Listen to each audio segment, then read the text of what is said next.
अंधर आशाबाड़ी साजिछंती समाजसेवी रायगड़ा जिलार गुडारी और ढेपागुड़ा ठारे निर्वाण ट्रस्ट गुणपुर और ओडिशार सर्वबृहत चक्षु चिकित्सालय शंकर चक्षु चिकित्सालय समरझोल हिंजलिकाटू गंजामक मिलित आनुकूल्य एक मागणा परल चक्षु परीक्षा शिविर अनुष्ठित हो जाइछे। निर्वाण ट्रस्ट गुणपुर और अखिल भारत संत समिति पूर्व भारत मंत्री एवं अखिल भारत संत समिति ओडिशा संगठन मंत्री स्वामी निर्वाणानंद गिरी तत्वावधान में गुडारी सहर समेत अंचलर वरिष्ठ समाजसेवी श्री शासनपुरी सोमेश्वर राव और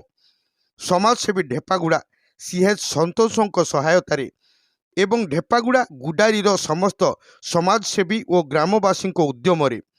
शंकर चक्षु चिकित्सालय समरझोल हिंजलिकाटू गंजामर कैंप मैनेजर श्री नलिनीकांत राउतों तत्वावधान में मागणा परल चक्षु परीक्षा शिविर अनुष्ठित होता। आसंतु शुणिबा। नलिनीकांत राउत कैंप मैनेजर शंकर चक्षु चिकित्सालय समरझोल हिंजलिकाटू आज बर्तमान आम रायगड़ा जिलार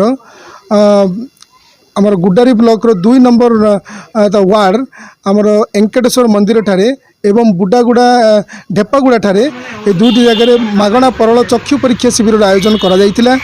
जोटार कि टोटाल आमर 163 लोकंकर जो चक्षु रोगींकर चक्षु परीक्षा करा जायतिला सेति मध्यरु आमर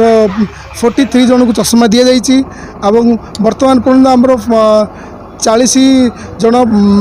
लोकों को मागणा परल चक्षु परीक्षा सकाशे शंकर चक्षु चिकित्सालय को नियादाइछि से मध्य 19 जन को आम रेटिना चेकअप करा 5 जन को ग्लूकोमा टेस्ट करा बर्तमान आम 40 जन गाड़ी बसुँच से नेबा आनिबा रहिबा खाइबा परल चिकित्सा औषध कला चश्मा समस्त जिनस मागणार जोगाई दिज्व। यही लोक मानक शंकर चक्षु चिकित्सालय गोटे जिनस अच्छी जे आमर परल ऑपरेशन पर से रिव्यू माने चेकअप करने पेसेंट माने पुणी थे हॉस्पिटल को जीवा पड़ुछि किंतु शंकर चक्षु चिकित्सालय तरफ डॉक्टर माने ठीक आफ्टर 1 मंथ माने गोटे मास पर पुणी से चेकअप करने को पुणी ए जगह आसुँच जोटा कि आमर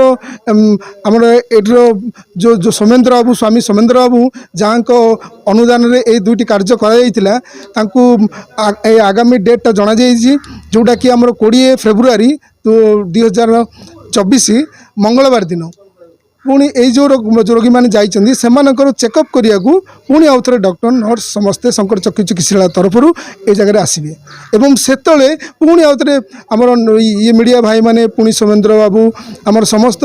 जो समाजसेवी द्वारा पुणी जदि मन नुआ लोक मैंने आसबे से पुणी आम पुणी मागणा परल चक्षु चिकित्सा शंकर हॉस्पिटल नापी